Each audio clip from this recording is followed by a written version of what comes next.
रक्षा मंत्री राजनाथ सिंह ने 26 जून 2025 को चीन के किंगडाओ में आयोजित शंघाई सहयोग संगठन स्कोप की रक्षा मंत्रियों की बैठक में संयुक्त घोषणापत्र पर हस्ताक्षर करने से इनकार कर दिया।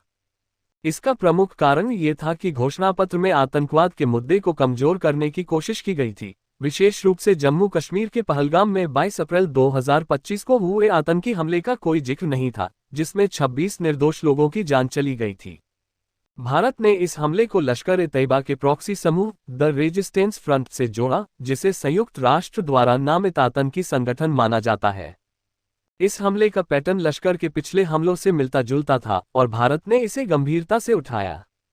राजनाथ सिंह ने बैठक में आतंकवाद के खिलाफ भारत के जीरो टॉलरेंस रुख को दोहराया और कहा कि आतंकवाद और शांति साथ साथ नहीं चल सकते।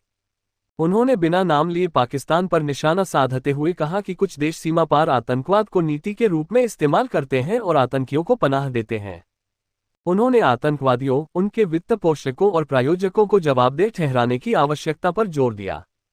भारत ने इस घोषणापत्र में पहलगाम हमले का जिक्र शामिल करने की मांग की थी, लेकिन चीन और पाकिस्तान ने इस मुद्दे को कमजोर करने की कोशिश की, जिसे भारत ने स्वीकार नहीं किया। सूत्रों के अनुसार घोषणापत्र में बलूचिस्तान में हो रहे आंदोलनों को आतंकी गतिविधियों के रूप में उल्लेख किया गया था, जबकि पहलगाम हमले को शामिल नहीं किया गया। ये भारत के लिए अस्वीकार्य था, क्योंकि यह आतंकवाद के खिलाफ भारत के मजबूत स्टैंड को कमजोर करता था। राजनाथ सिंह ने स्पष्ट किया कि भारत आतंकवाद के खिलाफ दोहरा मापदंड बर्दाश्त नहीं करेगा और स्को जैसे मंचों को ऐसी ताकतों की खुली निंदा करनी चाहिए। इसके अलावा राजनाथ सिंह ने ऑपरेशन सिंदूर का जिक्र किया, जिसे भारत ने 7 मई 2025 को सीमा पार आतंकी ढांचों को नष्ट करने के लिए शुरू किया था। इस ऑपरेशन को पहलगाम हमले के जवाब में अंजाम दिया गया था, जिससे भारत ने दिखाया कि वह आतंकी ठिकानों को निशाना बनाने में संकोच नहीं करेगा। बैठक में पाकिस्तानी रक्षा मंत्री ख्वाजा आसिफ की मौजूदगी के बावजूद राजनाथ सिंह ने उनसे कोई औपचारिक बातचीत नहीं की, जो दोनों देशों के बीच तनाव को दर्शाता है। स्को की आम सहमति के आधार पर काम करने की नीति के कारण भारत के इनकार से संयुक्त घोषणापत्र जारी नहीं हो सका।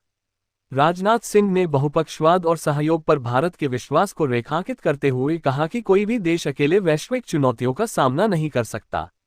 उन्होंने युवाओं में कट्टरपंथ को रोकने और आतंकवाद के सभी रूपों से लड़ने के लिए स्को सदस्यों से एकजुट होने का आह्वान किया। इस कदम को भारत की कूटनीतिक ताकत और आतंकवाद के खिलाफ अडिग रुख के रूप में देखा जा रहा है।